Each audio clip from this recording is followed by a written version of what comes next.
Salut tout le monde, aujourd'hui on se retrouve dans cette nouvelle vidéo tutoriel sur notre fameux Gundam RX78-2. Donc je pense qu'on va être dans une des dernières vidéos, peut-être pas forcément la dernière, mais on approche de la fin, voilà. Tout simplement, là j'en suis à, comme vous pouvez le voir ici, à la pose des décals à sec et des autocollants.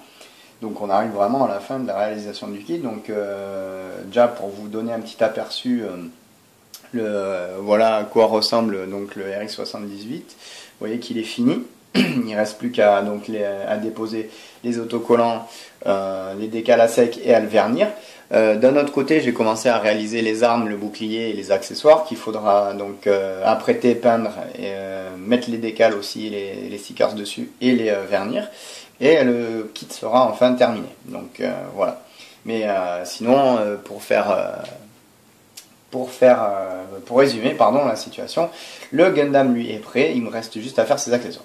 Donc aujourd'hui, je vais vous montrer comment vous pouvez déposer vos décals à sec et vos stickers là, vos petits autocollants. Voilà, j'espère que ça va vous plaire, que je vais vous apprendre quelque chose. Bon, après, c'est pas bien compliqué non plus, hein. Moi, j'ai appris tout seul et je peux vous dire qu'il n'y a rien d'extraordinaire. Donc là, vous pouvez voir qu'il y a donc deux jambes, les deux jambes du Gundam. Donc, il y en a une qui a été finie, donc c'est celle de gauche, celle-là, où on peut voir qu'il y a les décals et qu'elle a été vernie en mat.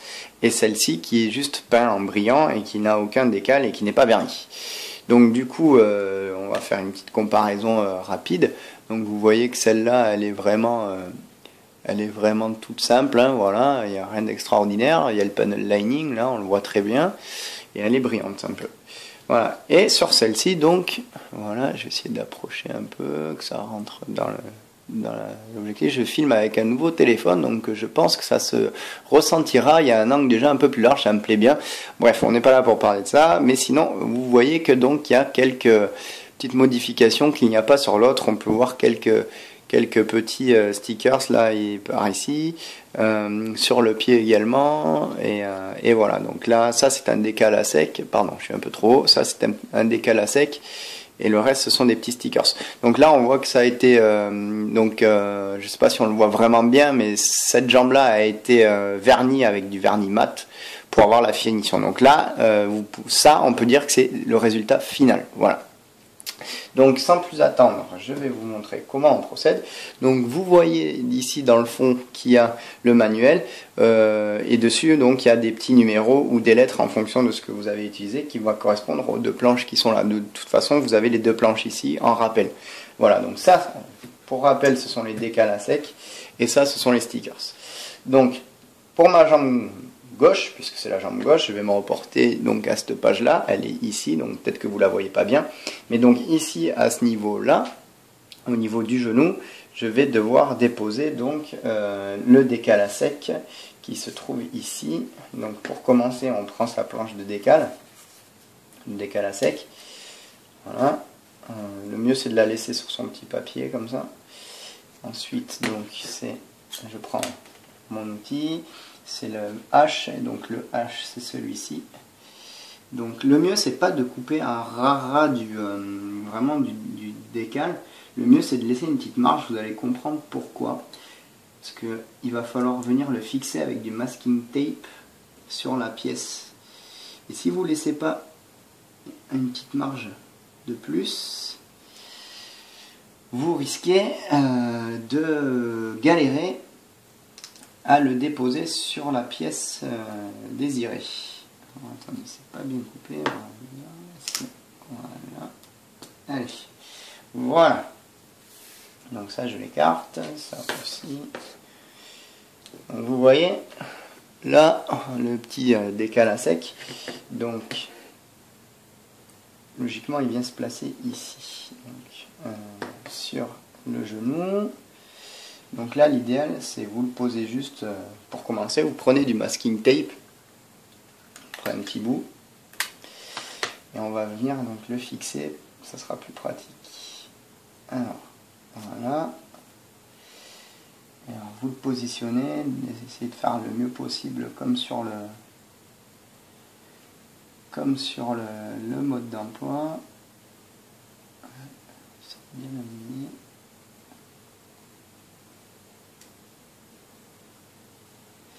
Ce serait bien si ça bougeait pas, si ça glissait pas. Vous voyez, ça c'est la partie un peu délicate. Hein. Voilà, alors, le but c'est de bien le maintenir en position une fois qu'il est là. Il faut qu'il soit bien droit et qu'il ne bouge plus. Là, je gère pas trop mal.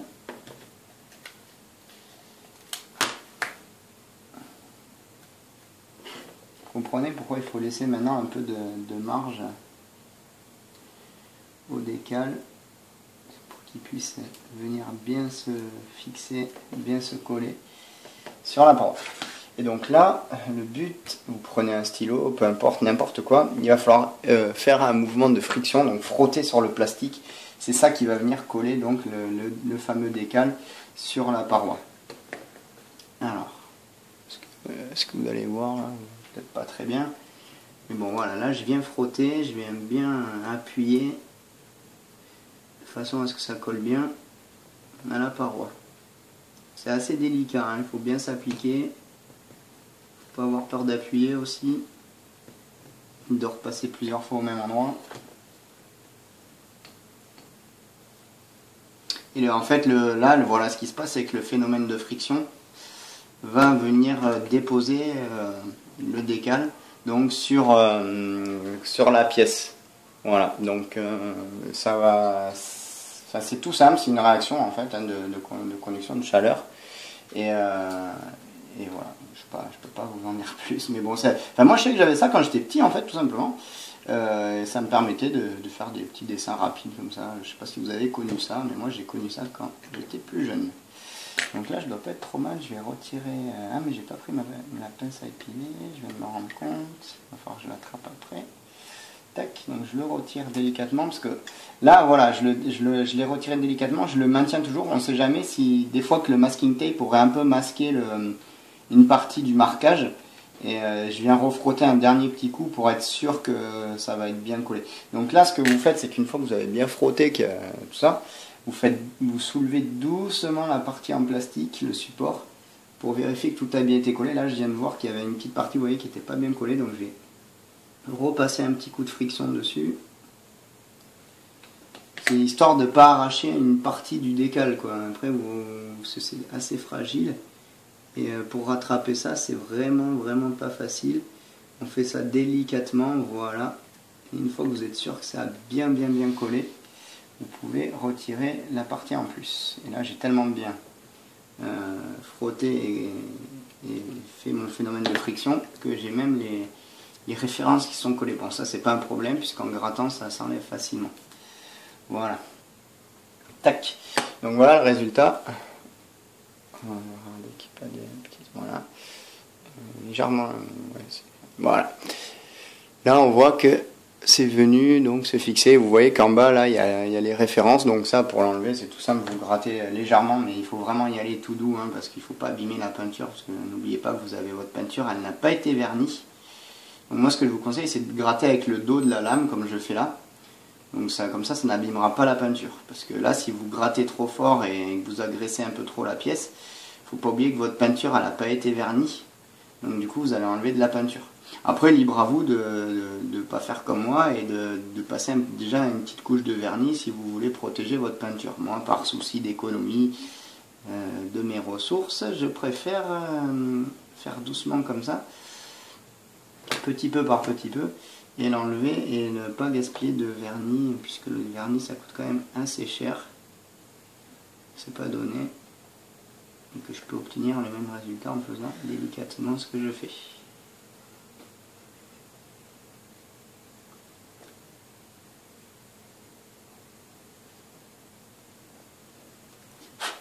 Voilà, donc voilà, résultat final, on obtient ceci. Et une fois qu'on aura verni, il n'y aura aucun risque. Parce que là, si vous passez trop le doigt dessus, il y a un petit risque quand même d'endommager d'endommager la pièce et de faire que la pièce, le décal, et de faire qu'il va s'arracher.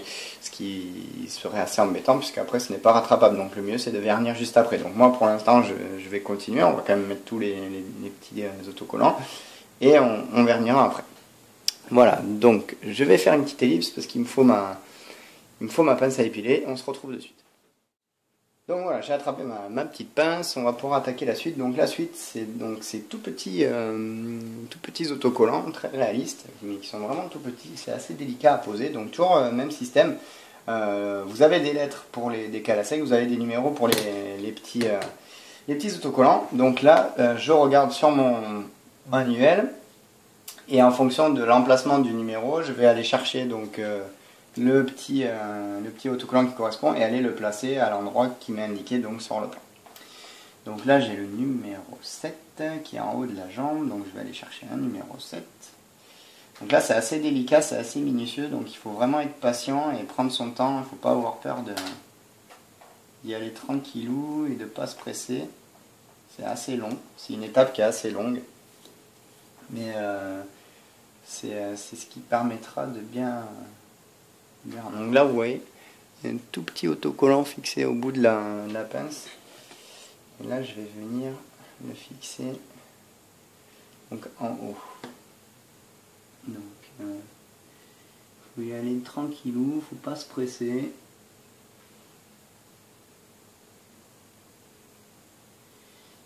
Et il faut essayer de pas trop trembler et de le poser le plus droit possible.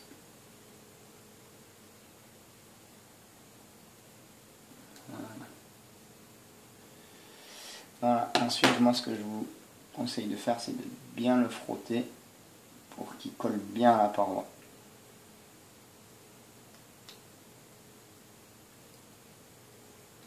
Et voilà. Vous voyez, je sais pas si on le voit bien. Faire un focus ou pas? Je sais pas s'il va me faire le focus. Non, peut-être que c'est manuel.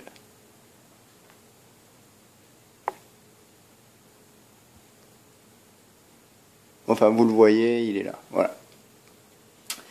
Et donc, le but va être de finaliser votre kit complètement. C'est-à-dire, vous vous repérez sur le manuel, vous venez chercher et vous collez comme ça à la suite, etc. jusqu'à la fin. Donc, je vais en faire un dernier pour vous montrer. Et puis, après, on passera à l'étape de vernis, puisque là, j'ai l'impression qu'il n'y a pas trop de vent.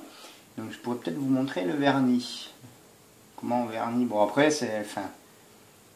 Je sais même pas si c'est vraiment utile, hein, mais l'étape de vernis et de mise en vernis, c'est exactement la même que la mise en peinture. Hein, c'est à la bombe et avec des petites pulvérisations. Donc ça, je vous l'ai déjà montré, vous savez comment ça fonctionne. Donc je sais même pas si c'est bien utile que je vous le montre. Je vais quand même vous le montrer pour la forme. Mais après, je vais rien vous apprendre puisque logiquement, la technique, vous l'avez déjà vue avec la mise en peinture dans la précédente vidéo. Voilà. Donc le vernis c'est vraiment pour avoir une finition spécifique, donc brillante, mate ou satinée, et pour protéger donc la peinture et les petits autocollants des agressions extérieures. Voilà. Donc là je viens d'en poser un autre juste là. Voilà. Voilà. Donc voilà les amis, c'est tout pour aujourd'hui. C'était voilà, c'était comment vous expliquer brièvement comment on peut déposer ces décals à sec et ces autocollants. Je vous aurais bien montré les décals humides, mais j'en ai pas sur ce kit là, donc ça se fera l'objet d'une autre vidéo le jour où j'en aurai. Et voilà. Sinon, juste comme ça en passant pour information, je ne sais pas si vous l'avez vu sur la chaîne, mais j'ai précommandé deux kits 1 centième Master Grade, donc même échelle que celui-ci. Le premier qui sortira donc au mois de juin et qui est un Hellstrike Gundam de la série Gundam Seed, qui va sortir en juin. C'est un nouveau kit. Qui comprend vraiment absolument tous les accessoires du Gundam Hellstrike, donc avec le backpack et tout le matériel. Donc je vous ferai ça, je vous montrerai ça de toute façon. Et pour le mois d'août, une fameuse sortie que beaucoup de fans attendaient, je pense, C'est la version 3.0 du Gundam RX78-2, donc le kit que je suis en train d'effectuer actuellement, que j'ai en version KA bien entendu. Là, c'est une version classique, hein, c'est pas une version revisitée par Katoki, hein, donc par Hajime Katoki. C'est une version classique, mais en 3.0, c'est-à-dire qu'elle est plus récente. Puisque le dernier kit sorti était, genre, je crois que c'est celui-là, je veux pas dire de bêtises, mais il me semble que c'est celui-là, c'est le version KA. Si je dis pas de bêtises, hein, je sais pas s'il y en a eu d'autres entre temps, il faudrait vérifier. Tout ce que je sais, c'est que c'était des kits assez anciens, et que là, ça va vraiment être un kit récent avec toutes les améliorations apportées au kit Gundam de l'année 2013. Donc j'attends ça avec impatience, surtout que vous verrez qu'au niveau de la jambe, là par exemple, cette jambe, si je la prends et que je fais ça, voilà, vous voyez que bon, elle est quand même bien articulée, on le voit. Mais c'est juste, voilà, vous voyez qu'il y a deux articulations, une là, et ça s'arrête là. Alors que la version 3.0, vous verrez qu'il y a les bouts d'armure qui glissent, qui bougent, là aussi ça se décale, enfin vraiment pour faire un truc beaucoup plus réaliste, voilà, et pour permettre des poses plus dynamiques à votre Gundam. Donc voilà, je vous présenterai tout ça en temps voulu. Je vais finir mon fameux RX78-2. Et on se retrouve bientôt pour la suite de ce tutoriel. Ici, je dois vous présenter effectivement donc l'étape de mise en vernis, puisque ce sera, je pense, la dernière étape avant le review complet du Gundam. Et voilà, donc je vous dis à bientôt et amusez-vous bien. Ciao!